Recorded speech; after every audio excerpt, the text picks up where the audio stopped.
हाँ, बिस्मिल्लाहिर्रहमानिर्रहीम, अस्सलाम वालेकुम। इनसाइड स्टोरी के साथ मैं मोहसिन बिलाल। हमारे मुल्क की जो लिबरल लॉबी है और जो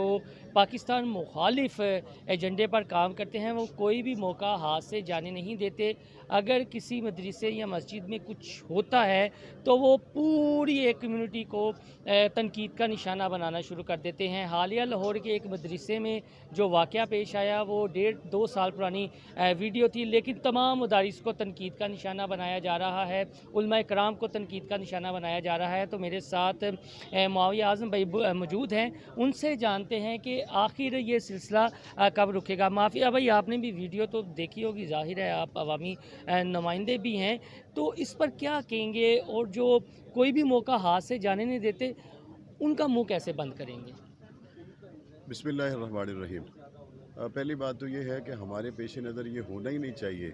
कि कौन मौका हाथ से जाने दे रहा है और कौन मौका हाथ से नहीं जाने दे रहा। पहला उसूल ये है कि अल्लाह के रसूल सल्लल्लाहु अलैहि वसल्लम ने फरमाया, अगर मेरी बेटी फ़ातिमा चोरी करेगी तो हाथ उसका भी कटेगा।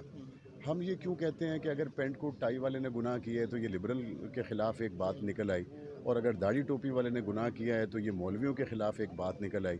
क्या हम इन झगड़ों के लिए पैदा हुए हैं? हम इन झगड़ों के लिए पैदा नहीं हुए। हम अल्लाह की ज़मीन पर अल्लाह के निज़ाम को कायम करने के लिए इस दुनिया में भेजे गए। इसलिए सबसे पहली बात तो ये है कि पंजाब यूनिवर्सिटी में इफ्तिखार बलोच की शक्ल में हो, या मुख्तलिफ़ सियासी जमातों में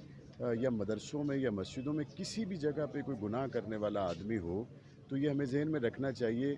दुनिया में हर इंसान सबसे पहले इंसान होता है और उसके साथ एक शैतान होता है। कभी वो शैतान सियासतदान की शक्ल में होता है, कभी वो शैतान मदरसे के किसी आलिम की शक्ल में होता है, कभी वो शैतान किसी सियासी पार्टी के ज़िम्मेदार की शक्ल में होता है। और जहाँ भी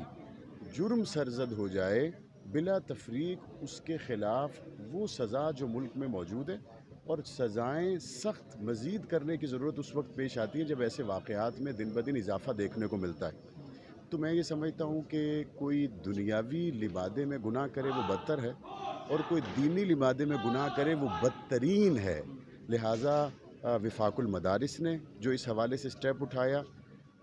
जामिया मंजूरुल इस्लामिया ने जो कदम उठाया, जमीयत उलमा इस्लाम ने जो कदम उठाया, मैं समझता हूँ कि उससे सियासी पार्टियों को और यूनिवर्सिटीज़ को भी सीखना चाहिए कि जिस तरह विफाक ने उससे ला ताल्लुकी की, जमीयत उलमा इस्लाम ने उससे ला ताल्लुकी की, और मदरसे ने जिस लड़के का इस्तेहसाल हुआ उसके वरसा के साथ मिलकर उस पर FIR दर्ज करवाई, और मदरसा और विफाक खुद इस जुस्तजू में है कि वो बंदा पकड़ा जाए और उसको करार वाक़ई सज़ा दी जाए।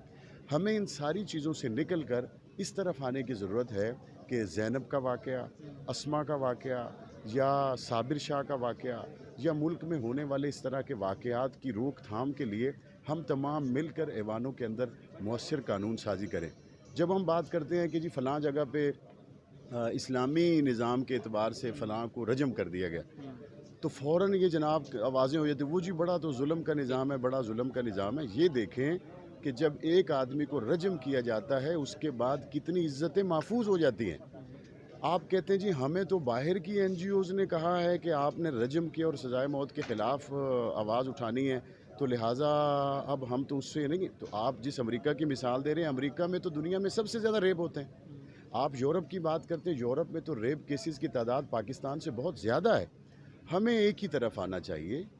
जो इंसान गुनाह करे उसके ख़िलाफ़ जो शरई सज़ाएँ हैं उनका हमें फुल फौर जो है वो उनके ऊपर नाफिजुल अमल करनी चाहिए, और उससे मैं समझता हूँ ये सारी वाक़यात ख़त्म हो सकते हैं। माविया भाई, कोई कानून साजी की भी ज़रूरत है। अगर सोडिया हमारे पिछले दिनों एक वीडियो वायरल हुई कि कमसन बच्ची के साथ वहाँ पर ज़्यादती की गई, तो उन्होंने कुछ नहीं किया, उन्होंने तलवार से उसका सर उड़ा दिया, जो सज़ा है। तो पाकिस्तान में ये आप समझते हैं कि इस तरह की कोई सख्त सज़ाओं के हवाले से कानून बनना चाहिए? अब तो चूँकि इमरान खान साहब नारा भी लगाते हैं रियासत मदीना का, तो अब भी कोई ऐसा कानून बन जाए कि ये सिलसिला रुक जाए, और हम क्यों NGOज़ के हाथों ब्लैकमेल हो जाते हैं? देखिए, बहुत से मसले हैं। जब आप बात करते हैं ना कि हमें कानून साज़ी करनी चाहिए, उसमें वो तबका जो दिल से चाहता है कि इस मुल्क के अंदर कुरान और सुन्नत के मुताबिक कानून साज़ी हो, और इस मुल्क से गुनाहों का जो बाज़ार है उसको ताला लगे, उसको ख़ात्मा, वो तो साथ खड़े हो जाते हैं। लेकिन बदकिस्मती से जिन लोगों ने कानून साज़ी में हिस्सा लेना है, یا جو لوگ قانون سازی کے حوالے سے ایک اہم کردار ادا کرتے ہیں، کہیں نہ کہیں وہ نہیں چاہ رہے ہوتے کہ قانون بنے، وہ یہ چاہتے ہیں کہ ہم بچ جائیں اور باقی لوگ رجم ہو جائیں، لیکن اللہ اور اس کا رسول یہ چاہتا ہے کہ انصاف کی تلوار کے نیچے سب برابر ہوں گے۔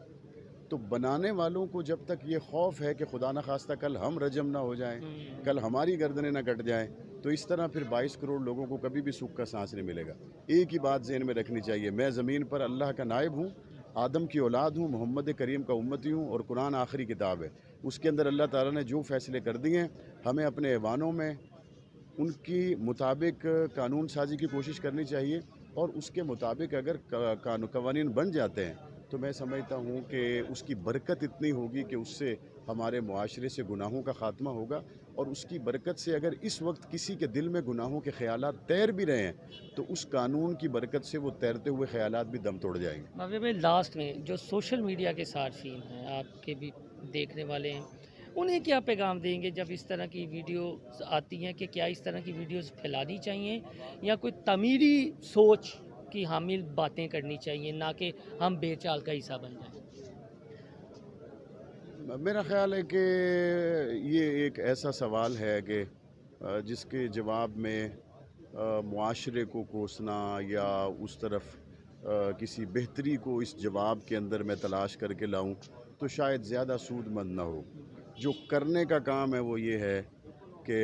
اللہ کی زمین پر اللہ کے قرآن کے قوانین کو آپ نافذ کریں، اور اس کے اندر کوئی رعایت نہیں ہونی چاہیے کہ وہ کون ہے، اور آپ قرآن مجید کے فیصلے نافذ کر دیں۔ اس زمین پر امن کا، سلامتی کا، آپ کے اور میرے بچے اور بچیوں کے مستقبل کے تحفظ کا اگر کوئی نظام ضامن ہو سکتا ہے تو وہ صرف محمد کریم کا لایا ہوا نظام ہو سکتا ہے، اور بلا رعایت وہ تلوار چلنی چاہیے۔ لیکن میں ایک مرتبہ پھر یہ کہوں گا کہ وفاق المدارس نے، جمعیت علماء اسلام نے، جامعہ منظور الاسلامیہ نے جو اس حوالے سے فی الفور کیا ہے، افسوس کے ساتھ کہتا ہوں بعض جگہ پہ ایسی اس سے زیادہ گھنونی چیزیں ملنے کے باوجود ادارہ، سیاسی جماعت، LGS کا معاملہ سیاسی جماعت، مطلب وہ اس حد تک نہیں جاتے، لیکن میں کہتا ہوں کہ جس طرح انہوں نے یہ کیا ہے، ان کے اس عمل کی سپورٹ کرنے کے ساتھ ساتھ انہی سے ہمیں ڈرافٹ تیار کروانا چاہیے، چونکہ وہ اہل علم ہیں وفاق المدارس میں، وہ اہل علم ہیں جمعیت علماء اسلام میں، انہی سے ڈرافٹ تیار کر کے ہمیں یہاں پہ قانون سازی کرنی چاہیے۔ کوئی شخص اس بد کردار کے ساتھ کھڑا ہوا نہیں ہے، یہ ذہن میں رکھیے گا، کوئی شخص کھڑا ہوا نہیں ہے، اور بات وہی ہے جو میں نے کی، اللہ کے رسول کے ایک صحابی سے گناہ ہوا، اللہ کے رسول نے اس کو رجم کروایا، اللہ کے رسول کے ایک صحابی سے غلط تہمت لگی، اللہ کے رسول نے اس پہ حد قذف لگوائی، اللہ کے رسول صلی اللہ علیہ وسلم کے اپنی بیٹی کے بارے میں جو الفاظ ہیں وہ میں نے پہلے دہرا دیے ہیں، تو اس لیے اس پہ تو کوئی کسی کے کھڑا نہیں، ہم قرآن کے نظام کے ساتھ کھڑے اور اس کے مطابق سزائیں ہونی چاہیے، یہ سارے راستے ختم ہو جائیں۔ جی بالکل، معاویہ اعظم بھائی کی باتیں آپ نے سنی، انہوں نے تو کہہ دیا کہ یہ اللہ کی دھرتی ہے اور یہاں پر اللہ کا نظام ہوگا، جو قرآن نے فیصلے کیے ہیں، جو اللہ تعالیٰ نے قرآن میں فیصلے کیے ہیں، اگر اس کے مطابق شرعی قوانین بچ جائے تو اس طرح کے واقعات کی روک تھام ہو سکتی ہے، اس طرح کے واقعات کا تدارک ہو سکتا ہے۔ اللہ حافظ۔